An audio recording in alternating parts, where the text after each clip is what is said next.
é poder, vida para todo que crer. Ao cativo, liberdade, e ao mundo, transformação viva. Jesus é poder, vida para todo que crer.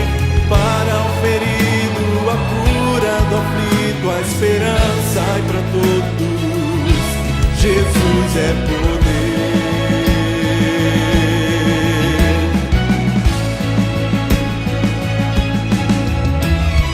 Lágrimas e aflições não poderão impedir a palavra que vence o mundo e a morte. Cristo Jesus é poder. Viva! Jesus é poder. Para todo que crer. Ao cativo, liberdade, e ao mundo, transformação viva. Jesus é poder, vida para todo que crê. Para o ferido, a cura do aflito, a esperança e para todos, Jesus é poder.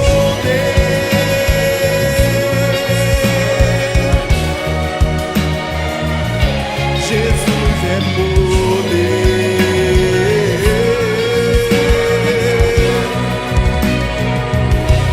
Jesus é poder.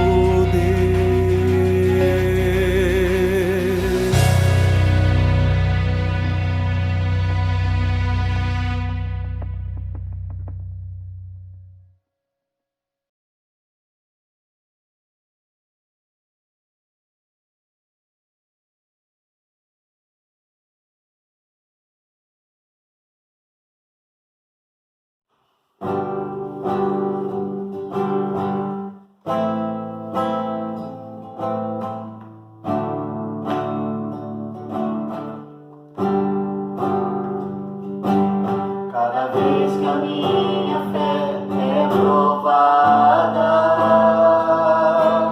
tu me das a chance de crescer um pouco mais. As montanhas e vales, desertos e mares que atravesso me levam pra perto de ti. Minhas provações não são maiores que o meu Deus, e não vão me impedir de caminhar. Se diante de mim não se abrir o mar, Deus vai me fazer andar por sobre as águas, rompendo em fé. Minha vida se revestirá do seu poder, rompendo em fé. Com ousadia vou mover o sobrenatural. Vou lutar e vencer, vou plantar e colher. A cada dia vou viver, rompendo em fé, rompendo em fé. Minha vida se revestirá do seu poder, rompendo em fé. Com ousadia vou mover o sobrenatural. Vou lutar e vencer, vou plantar e colher. A cada dia vou viver, rompendo em fé. A cada dia vou viver, rompendo em fé.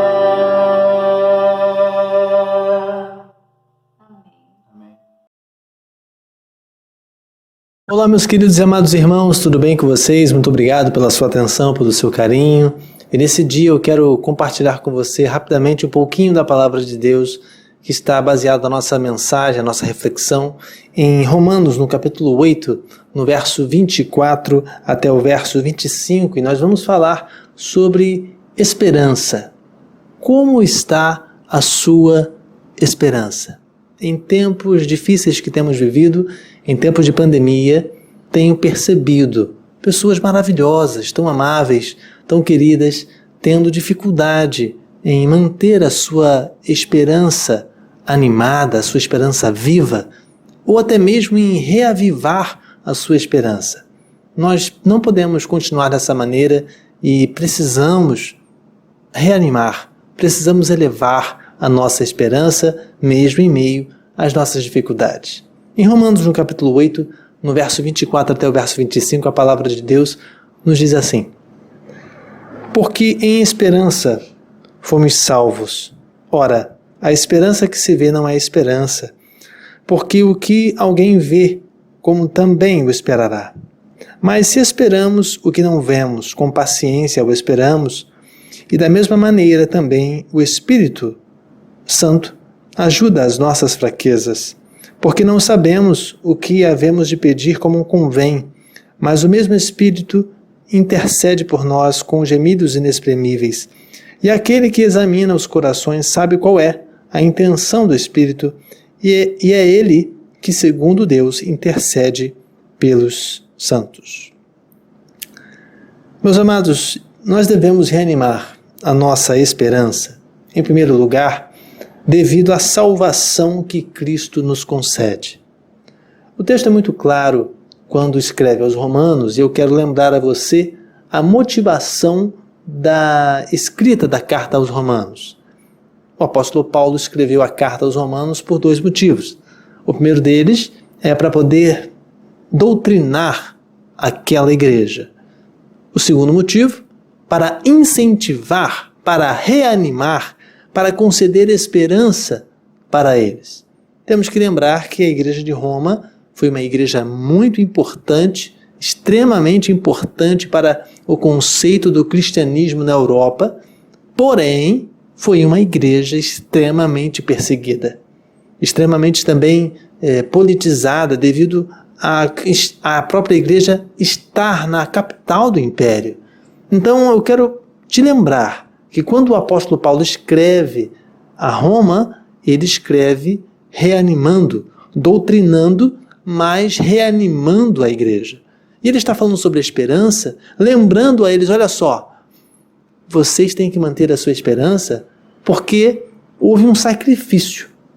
Houve um sacrifício que gerou um sentimento de salvação. E esse sacrifício foi feito pelo Messias. Então não fiquem desanimados, não fiquem chateados, entristecidos, não fiquem sem sentido de viver, porque alguém se sacrificou por vocês e vocês precisam manter a esperança de vocês viva. Bom, em Romanos capítulo 8, outro capítulo, né? Em Romanos capítulo 8, no verso 37, outro versículo, verso 37, fala assim, olha só que maravilha que Paulo fala à igreja de Roma, dizendo assim: mas em todas as coisas somos mais do que vencedores por aquele que nos amou. Meu amado, eu peço a você que não se entregue à tristeza, não se entregue ao desânimo, não se entregue à falta de esperança, porque Cristo morreu por você e ressuscitou dentre os mortos, e isso te faz mais do que vencedor. Romanos capítulo 8 é um capítulo muito importante, fala sobre esperança, e no verso 37 que nós acabamos de ler, fala que nós somos mais do que vencedores. A segunda razão por que devemos reanimar a nossa esperança, porque temos que manter a nossa esperança acesa, viva, é porque a nossa esperança não pode se basear naquilo que nós vemos. O texto de Romanos capítulo 8, a partir do verso 24, deixa lá claro, muito claro, que nós não podemos basear a nossa esperança naquilo que vemos. E então o que vemos? Nós vemos basicamente duas situações na nossa vida cotidiana. Ou nós vemos os problemas da vida, ou nós vemos as bênçãos, as maravilhas da vida. Isso é muito importante destacar, porque quando o apóstolo Paulo fala à igreja, dizendo assim, olha, vocês têm que manter a esperança de vocês ativa, é porque realmente a igreja de Roma vivia situações que outras igrejas não viviam. Não era fácil ser cristão em Roma. A perseguição romana já era muito forte, não na sua instituição plenamente, que isso aconteceu depois, muito tempo depois, mas a situação, ser cristão dentro da situação de Roma, de pecado de Roma na época, não era fácil. Era uma perseguição não velada, mas uma perseguição nos bastidores, uma perseguição ideológica, muito parecida com a que a igreja vive no tempo de hoje, no século XXI, em algumas regiões. Então eu quero pensar com você, o que você tem visto da vida? Os problemas ou as soluções? Os problemas ou as bênçãos? Os problemas ou as maravilhas? Aqui no texto deixa claro, dizendo, olha, você não pode basear a sua esperança naquilo que você vê. Por quê? Porque a sua vista, o seu olhar, a sua expectativa, os seus sonhos, se você basear a sua esperança naquilo que você vê, ela vai ser muito instável. Então hoje, por exemplo, você não tem dinheiro. Amanhã você tem dinheiro. Hoje você tem um boleto para pagar. Amanhã você não tem boleto para pagar. Hoje você tem saúde. Amanhã você não tem saúde. E assim vai. Então, por isso que você não pode basear a sua esperança naquilo que você vê, naquilo que você sente. Exatamente porque ficaria impossível ter esperança. Ficaria impossível manter uma esperança. Então, pastor, aonde eu posso basear a minha esperança? Em Cristo. Apenas. Infelizmente, muitos membros de igrejas da nossa região têm observado que eles colocam a esperança em outras coisas, não em Cristo. Aceitam a Jesus como seu Salvador, aceitam a Jesus, vêm à igreja, fazem tudo direitinho, mas a vida espiritual, a vida pessoal, a vida profissional é como se fosse uma gangorra. Ora está lá no alto, ora está lá embaixo. Por que será? Porque muitas pessoas com conhecimento do Evangelho têm colocado a sua esperança, talvez, no dinheiro, no poder, na influência, na amizade, até mesmo na denominação, na igreja, no pastor, na liderança. Não, querido, a sua esperança tem que estar em Cristo, porque foi Cristo que morreu por você. E Ele é o único, capaz, a pedra fundamental de manter a esperança viva no seu coração. Outra interessante situação que a gente tem que falar sobre a manutenção da esperança em nossa vida é que a esperança nos conduz à paciência. A esperança nos conduz à paciência. Interessante falar sobre isso porque quando nós citamos a palavra paciência, tem duas opções. Ou nós gostamos ou não gostamos. E normalmente nos tempos de hoje, não importa a idade, conheço idosos impacientes, conheço jovens impacientes. Então não é uma coisa de idade, não é um problema de idade, não. É uma situação mais grave. Se você parar para pensar, você conhece muitas pessoas impacientes. E a palavra de Deus fala em Romanos, no capítulo 5, a partir do verso 3 até o verso 5, assim sobre a paciência e a ligação que a esperança tem com a paciência. Vamos ler? Romanos 5, verso 3 e 5 diz assim: E não somente isto, mas também nos gloriamos nas tribulações, sabendo que a tribulação produz a paciência, e a paciência a experiência, e a experiência a esperança. E a esperança não traz confusão, porquanto o amor de Deus está derramado em nossos corações pelo Espírito Santo que nos foi dado. Meu irmão, eu quero te dizer uma coisa muito sincera, com muito amor e carinho. A esperança está intimamente ligada à paciência. Se você é impaciente, é sinal que a sua esperança está abalada. Se você não tem paciência para que as coisas ocorram no seu devido tempo, você tem um sério problema na sua vida pessoal e com Deus. Porque não há possibilidade de alguém impaciente ter esperança. São coisas que estão ligadas. São coisas unidas. Uma coisa depende da outra. Então não há possibilidade de você, mesmo com o conhecimento do Evangelho, mesmo crendo em Cristo, você ser impaciente e ter a esperança. Não tem como. É impossível. Porque uma coisa depende da outra. Então, meu irmão, minha irmã, eu conclamo a sua mente para refletir sobre a razão da sua impaciência. Impaciente na sua casa, impaciente no trabalho, impaciente na igreja, impaciente na rua, impaciente no trânsito, impaciente com tudo. Se Deus demora um pouquinho para responder, já fica impaciente. Eu quero te pedir, se você quer ter uma comunhão com Deus plena, não estou falando de conhecimento, estou falando de comunhão. A comunhão vem após o conhecimento. Às vezes você está cheio de conhecimento do Senhor, está pleno do conhecimento do Senhor, mas tem uma comunhão abalada. Por quê? Porque não tem paciência. Porque está vinculado, uma coisa está vinculada à outra. Romanos capítulo 5, verso 3 a 5. Fala lá claramente.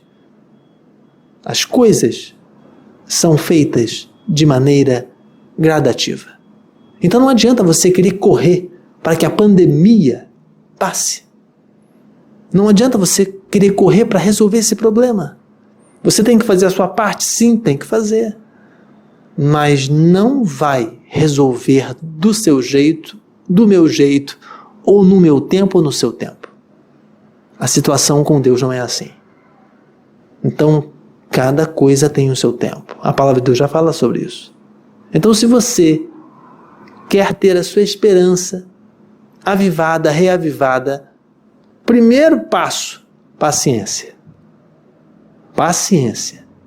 Porque se você não tiver paciência, infelizmente, você terá sérios problemas na sua vida, e a paciência, ela é capaz de gerar outras coisas, como está aqui escrito em Romanos capítulo 5, no verso 3 a 5. Por que o apóstolo Paulo escreve a igreja de Roma? Porque eles eram impacientes. Um dos defeitos da igreja de Roma, eles queriam resolver tudo para ontem. Característica clara na carta que Paulo fala várias vezes sobre esperança, sobre paciência. Por que ele fala sobre isso? Porque eles eram impacientes. Então a sua impaciência está tirando a sua esperança. Uma coisa está ligada à outra. Não há possibilidade de ser diferente.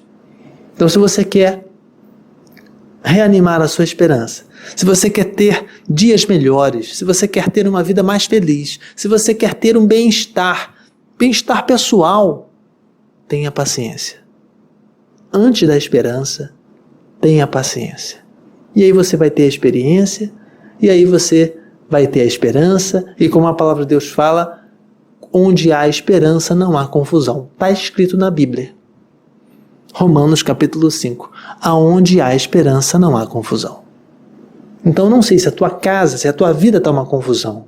Eu só sei que uma coisa está ligada à outra.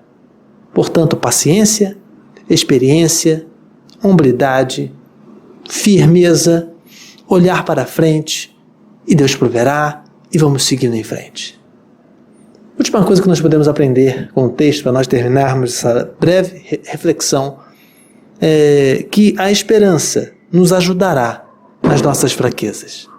A palavra de Deus fala claramente que a esperança depende de um ato de decisão. Romanos capítulo 8, no verso 24, fala lá claramente que a esperança nos trará a possibilidade de vencer as nossas fraquezas.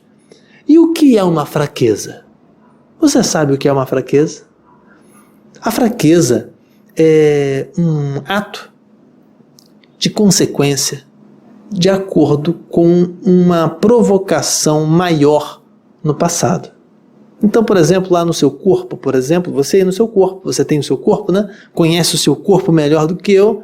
Você sabe quais são as áreas do seu corpo que têm fraquezas. Às vezes é uma coluna que dói, às vezes é uma unha encravada, às vezes é uma dificuldade digestiva, não posso comer tal coisa, é uma alergia, às vezes eu não posso estar exposto a algum tipo de substância, a um cheiro, porque senão me dá alergia. Isso é uma fraqueza natural do seu corpo, ou até mesmo uma consequência de alguma coisa que aconteceu no passado. Então, quando o texto fala que a esperança, Romanos capítulo 8 fala que a esperança nos ajudará a vencer as nossas fraquezas, são coisas internas, são situações pessoais. Por quê? Porque a fraqueza, ela é diferente da tentação. A fraqueza é diferente de todas as outras coisas. Por quê? Porque a fraqueza não te mata. Ela só te enfraquece. Ela pode até levar a óbito. Mas, normalmente, antes de levar a óbito, ela mexe sem matar. Ela é uma situação que pode conduzir a coisas mais graves. Qual é o problema da situação de Covid-19 que estamos vivendo hoje? O problema é que o Covid-19, ele enfraquece mais ainda as suas fraquezas. Então, quem tem problema respiratório, naturalmente, se pega a Covid-19, a situação fica mais difícil, porque ele potencializa aquela fraqueza. Esse é o problema do vírus Covid-19.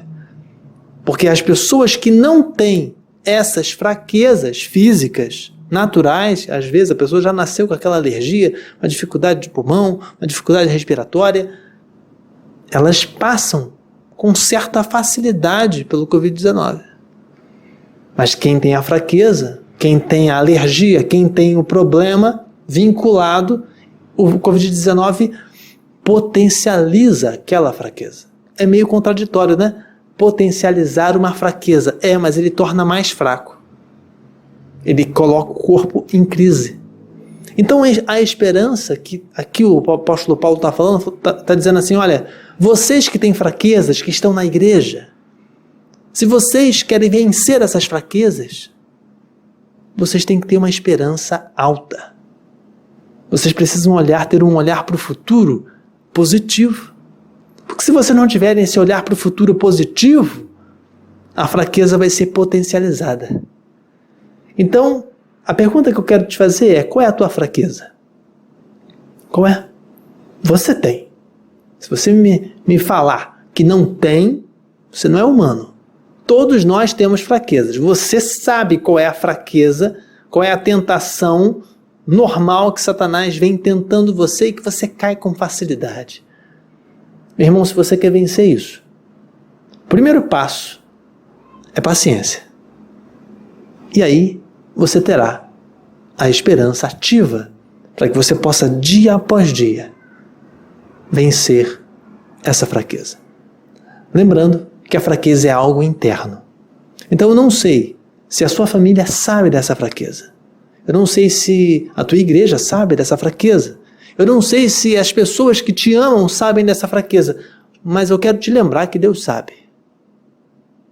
E que Deus está disposto a te ajudar a sair dessa fraqueza. Eu não sei qual é a fraqueza, mas todos nós temos uma fraqueza. Posso orar por você?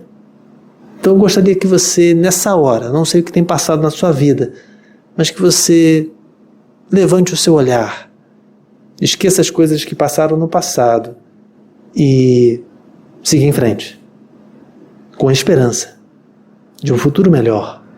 Não será fácil, não, mas nós venceremos mesmo assim. Vamos orar?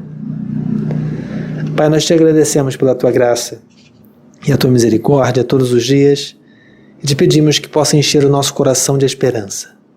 Vem com a tua graça sobre nós e abençoa a nossa família, as coisas que nós temos que executar E, ó Senhor, esse tempo de pandemia, quantas e quantas pessoas têm desanimado com a família, com o casamento, com os filhos, com o trabalho, com a igreja, desanimado pessoalmente, desanimados. Ó Senhor, não permita que o teu povo fique desanimado olhando as coisas que estão na internet, na televisão ou em outro lugar. Que a tua graça possa, de alguma forma, convencê-los a reanimar para ter uma comunhão plena, felicidade plena na sua vida pessoal, na sua vida profissional, e que eles possam, dia após dia, caminhar na tua presença. Abençoa a nossa vida, dá-nos esperança, reanima a nossa esperança, porque as lutas têm sido grandes, os dias têm sido difíceis, mas sabemos que o Senhor é maior do que os nossos problemas. Muito obrigado pela tua companhia, muito obrigado pela tua esperança, porque sabemos que a tua misericórdia tem nos alcançado. Em nome de Jesus amado, amém. Então, meus amados, vamos juntos nessa empreitada rumo à esperança. Não desanime, não jogue a toalha, não chute o balde. Não, tenha paciência, tenha calma. Não é fácil, mas mantenha a sua esperança sempre olhando, lembrando que nós podemos olhar duas situações: os problemas ou as maravilhas. Depende de você. E eu desejo que você olhe as maravilhas. Que você só ficar olhando só os problemas não vai adiantar nada. Então, que Deus te abençoe e te guarde, faça você cada dia mais feliz, pleno na presença dEle, e que Deus possa te dar dias maravilhosos daqui para frente. Deus te abençoe, felicidade.